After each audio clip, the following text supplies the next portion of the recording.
Hyderabad central యూనివర్సిటీలో ఉద్రిక్తత నెలకొంది. యూనివర్సిటీ ఖాళీ స్థలాన్ని Telangana state industrial infrastructure corporation అధికారులు చదును చేసే పనులు చేపట్టారు.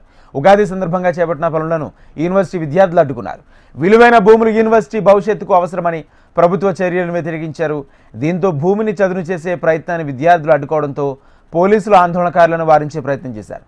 దీంతో పోలీసులకు విద్యార్థులకు వాగ్వాదం చోటు చేసుకుంది.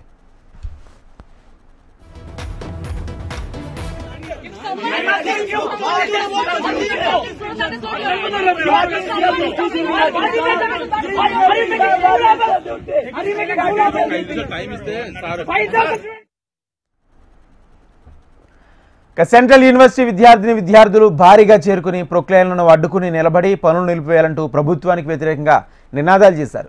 ఈ సందర్భంగా విద్యార్థులు పోలీసులకు మధ్య తోపులాట జరగడంతో ఉద్రిక్తత నెలకొంది.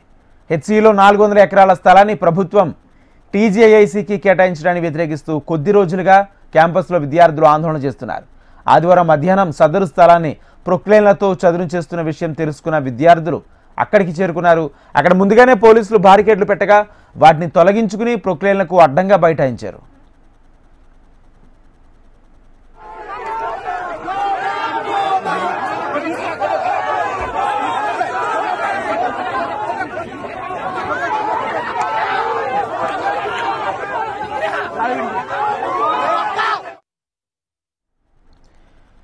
ఈ క్రమంలో పనులు నిలిపివేయాలంటూ విద్యార్థులు పట్టుబడ్డంతో వారిని బలవంతంగా వాహనాలు ఎక్కించి ఠానాకు తరలించారు. దీంతో విద్యార్థులకు పోలీసులకు మధ్య తోపులాట జరిగింది.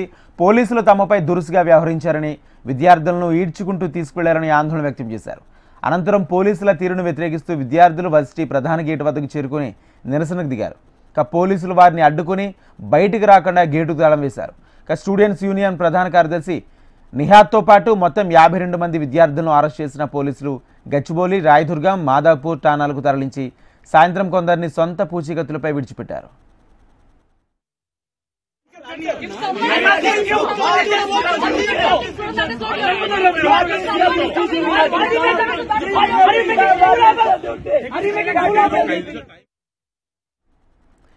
హెచ్సియు భూముల పరిరక్షణ కోసం పోరాటం చేస్తున్న విద్యార్థుల పట్ల పోలీసులు అనుచితంగా వ్యవహరించడం సరికాదని మాజీ మంత్రి శ్రీనివాస్ గౌడ్ అన్నారు. ఆదివారం రాత్రి ఆయన ఎమ్మెల్సీ దాసోజు శ్రవణ్తో కలిసి మాదాపూర్ ఠాణాలో ఉన్న విద్యార్థులను పరామర్శించారు. విద్యార్థులపై పోలీసుల దాడులు చేయడాన్ని బారాసాత్ తీవ్రంగా ఖండిస్తుందని శ్రీనివాస్ గౌడ్ తెలిపారు.